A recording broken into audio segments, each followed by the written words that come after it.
दानिश इधर आओ कौन दानिश और था एक खले रात से कौन हंसी तेरी सवानी अच्छा मेरी बेगम हाँ हाँ जी सलाम होवे सारिਆਂ ਨੂੰ ਤੇ ਯਾਸੀਨ ਸਾਹਿਬ ਤੁਸੀਂ ਜਾਣਦੇ ਹੋ ਅਕਸਰ ਇਹ ਮੇਰੇ ਨਾਲ ਰਹਿੰਦਾ ਵੀਡੀਓਜ਼ ਵਿੱਚ ਔਰ ਇਸ ਤੇ ਮੈਂ ਇਕੱਠਾ ਮਤਲਬ ਕੁਝ ਟਾਈਮ ਕੰਮ ਹੀ ਕੀਤਾ ਠੀਕ ਹੈ ਨਾ ਕੀਤਾ ਨਾ ਤੇ ਇਹ ਮੈਂ ਹੈਂਡ ਫ੍ਰੀ ਲਾਈ ਬੈਠਾ ਹੂੰ ਤੇ ਮੈਂ ਮਤਲਬ ਕਿ ਇਸ ਟਾਈਮ ਤੇ ਜੇ ਫ੍ਰੀ ਹੋਣਾ ਤੇ ਮੈਂ ਆਪਦੇ ਥੋੜੀ ਜਿਹਾ ਬੈਠਾ ਹੂੰ ਰਿਲੈਕਸ ਮਾਹੌਲ ਵਿੱਚ ਜਨਾਬ ਔਰ ਆਏ ਤਾਂ ਮੇਰੇ ਕੰਨ 'ਚ ਹੈਂਡ ਫ੍ਰੀ ਘਟੀਆਂ ਤੇ ਅੱਗਾ ਹੁਣ ਜਿਹੜੀ ਉਸ ਗੱਲ ਕੀਤੀ ਉਹ ਤੁਹਾਨੂੰ ਆਪ ਦੱਸੇ ਸੀ ਮੈਂ ਨਹੀਂ ਦੱਸਦਾ ਗਾ ਕਿ ਕੀ ਦੱਸੇ मैं क्या भाई जाना हैंड फ्री ना लाए करो थे या मैं गवाड़ बंदा अच्छा ओ हो गया डोरा एक बंदा साढ़े गवाड़ है वो सही हैंड फ्री लाइंदा है उस ते 24 घंटे लाईयां मैं घंटा 2 घंटे घंटा 2 मैं जेले में हैंड फ्री कान दे जोदी होंदी है ਉਹ ਨਹੀਂ ਬੰਦ ਵਧੀ ਹੁੰਦੀ ਹੈ ਮੈਂ ਲੈਂਦਾ ਕੋਈ ਨਹੀਂ ਇਹ ਨਾ ਲਾਇਆ ਕਰੋ ਉਹਦੀ ਵਜ੍ਹਾ ਕੀ ਹੋ ਸੀ ਕਿਉਂ ਉਹਦੀ ਵਜ੍ਹਾ ਹੈ ਭਾਈ ਸਮਾਨ ਸਾਹਿਬ ਇਹ दानिश इधर आओ कौन दानिश और था एक खले रात से कौन हंसी तेरी सवानी अच्छा मेरी बेगम हाँ तेरी बेगम मेरी बेगम क्या हंसी दानिश इधर आओ दानिश और भी था एक खले रात से क्या करे था खलोता सब भाई तुम लोग बड़े दानिश इधर आओ मेरी बात तो सुनो मेरी बात तो सुनो दानिश से काट के रहे हो सर नानी जो रसीद तब वो रखने थे टूरे रास्ते पीछे भागे लुड़ जावे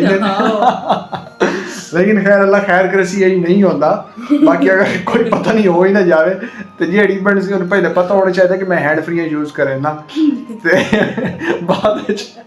बाद में ते गिला ना दिलाया कि भाई चोर सुनना नहीं साड़ी ओ मैं डोर हो सकता नहीं सुनना लेकिन वही मैं सुनना मैं हर बंदे नहीं हर बंदे ने इज्जत करे ना हाँ लेकिन डोरे होने तो पहले खुदा ना खास्ता अल्लाह ना करे अगर ये कोई मसला बन गया ते बाद भाई साड़ी जिम्मेदारी कोई नहीं किवें ਇਹ ਹੁਣ ਗੱਲ ਹੀ ਨੂੰ ਸਿੱਧੀ ਦੱਸਦੇ ਸਾਰੇ ਹਾਂ ਹਾਂ ਕੋਈ ਜ਼ਿੰਮੇਵਾਰੀ ਕੋਈ ਨਹੀਂ ਭਾਈ ਜ਼ਿੰਮੇਵਾਰੀ ਕੋਈ ਨਹੀਂ ਨਾ ਹਾਂ ਕਿਉਂਕਿ ਇਨਸਾਨ ਹੈ ਯਾਰ ਹੋ ਸਕਦਾ ਹੈ ਇਨਸਾਨ ਦਾ ਕੋਈ ਨਾ ਕੋਈ ਪਾਰਟ ਤੂੰ ਨਾ ਲਾਈਏ ਕਰਨਾ ਨਹੀਂ ਯਾਰ ਇਸ ਤੋਂ ਬਗੈਰ ਨਹੀਂ ਬਦੀਲ ਅੱਛਾ ਚਲੋ ਲੇਕਿਨ ਲਾਵਣੀ ਮਬਜ਼ੀ ਤੇ ਸਵਾਣੀ ਮੇਰੀ ਤਾਂ ਰੋਲ ਗਈ ਕਰੀ ਹਾਂ ਉਹ ਤਾਂ ਕਿਵੇਂ ਕਰਿਆ ਸੀ दानिश इधर आओ ਤੇ ਦਾਨਿਸ਼ ਉਹਦੀ ਐਡ ਵੇ ਪਹਿਲਾਂ ਲੋਕ ਰਹੇ ਉਹਦੇ ਆਪਣੇ ਦਾਨਿਸ਼ ਤਾਂ ਸੁਣਦੀ ਬਾਤ ਤੂੰ ਅਕਸਰ ਮੇਰੀ ਸੁਣਦਾ ਹੀ ਨਹੀਂ ਹਾਂ ਉਹ ਤਾਂ ਰੋਲੇ ਬੱਦ ਸੇ ਨੂੰ ਇਹਨੇ ਨਾ ਉਹ ਅਸੀਂ ਮੇਰੀ ਸੁਣਦਾ ਹੀ ਨਹੀਂ ਮੈਂ ਸੱਡੀ ਰੱਖਦੀ ਉਹਦਾ ਘਾਟ ਉਹਦੇ ਰਹਦਾ ਦਾਨਿਸ਼ ਸੁਣੇ ਤਾਂ ਰੋਸਤ ਭਾਈ ਵੈਸੇ ਦਾਨਿਸ਼ ਸੁਣੇ ਤਾਂ ਖਲੋਵੇ ਕਿਵੇਂ ਉਸਤਾਦ ਹਾਂ ਤੇ ਬਾਕੀ ਚਲੋ ਹੈਂਡ ਫ੍ਰੀ ਨਾ ਲਾਈਏ ਕਰੋ ਜ਼ਿਆਦਾ ਅਸਲ ਮਕਸਦ ਇਹ ਹੈ ਕਿ ਹੈਂਡ ਫ੍ਰੀ ਜ਼ਿਆਦਾ ਯੂਜ਼ ਨਾ ਕਰੋ ਉਹ ਜਿਹੜੇ ਨੁਕਸਾਨਾਤ ਨੇ ਤੁਹਾਨੂੰ ਅਸਾਂ ਦੱਸ ਚੁੱਕੇ ਹਾਂ ਯਾਸੀਨ ਦੱਸ ਚੁੱਕਿਆ ਮੈਂ ਵੀ ਦੱਸ ਚੁੱਕਿਆ ਉਹ ਭਾਈ ਜਾਨ ਜਿਹੜਾ ਉਹ ਬੰਦਾ ਲੈਂਦਾ ਹੈ ਉਹ ਪੁੱਛ ਸਵਾਣੀ ਸਾਦ ਮਾਰ ਤੇ ਵੀ ਕਹਿ ਰਹਾ ਉਸ ਖਲੋਣਾ ਹੀ ਕੋਈ ਨਾ ਸੁਣਿਆ ਤੇ ਖਲੋਇਆ ਉਹਨੂੰ ਮਿੱਟੀ ਦੀ ਘੱਟ ਸੜੇ ਨੇ ਆਂਦੇ ਤੇ ਸਾਰੇ ਇੰਜ ਨਾ ਮਿੱਟੀ ਦੀ ਘੱਟ ਤੇ ਦਿਹਾੜੇ ਤਾਂ ਬਾਵੇਂ ਅੱਲਾ ਨਾ ਕਰੇ ਤੇ ਹੈਂਡ ਫ੍ਰੀ ਦੇ ਜਿਹੜੇ ਨੁਕਸਾਨ ਤੁਹਾਨੂੰ ਮੈਂ ਦੱਸ ਚੁੱਕਿਆ ਭਾਈ ਹੈਂਡ ਫ੍ਰੀ ਜ਼ਿਆਦਾ ਯੂਜ਼ ਨਾ ਕੀਤੀਆਂ ਕਰੋ ਤੇ ਕਾਫੀ यूज करो मैं रुकेंदा नहीं लेकिन मैं इतना जरूर आखसा कि कम यूज करो ਇਹ ਨਾ ਕਿ ਕੱਲ ਨੂੰ ਕੁਆਰੇ ਆਪਣੇ ਵਰਗੇ ਜਿਹੜੇ ਕੁਆਰੇ ਛੁਆਰੇ ਡੋਰੇ ਹੋ ਜਾਵੇ ਤੇ ਕਹਿ ਸੀਰੀਅਸ ਆਪਾਂ ਨੂੰ ਬਹੁਤ ਜਾਊਗਾ ਡਾਈ ਨਾ ਕਰੀ ਹੋਵੇ ਉਸ ਤਾਂ ਰੋਸ ਜਾਣ ਵਾਸੀ ਮੇਰੀ ਗੱਲ ਹੀ ਨਹੀਂ ਸੁਣਦਾ ਉਰਦੂ ਚੱਕਸੀ ਸਰਾਕੀ ਚੱਕਸ ਨਹੀਂ ਹੁਣ ਪਤਾ ਹੈ ਉਰਦੂ ਜੱਲੂ ਹੈ ਕਿ ਜ਼ਰਾ ਕੀ ਜੱਲੂ ਉਰਦੂ ਜੱਲੂ ਸਰਾਕੀ ਜੱਲੂ ਹੈ ਕਿ ਮਤਲਬ ਭਾਈਆਂ ਕੇ ਪੜ੍ਹੇ ਲਿਖੇ ਜੱਲੂ ਹੈ ਕਿ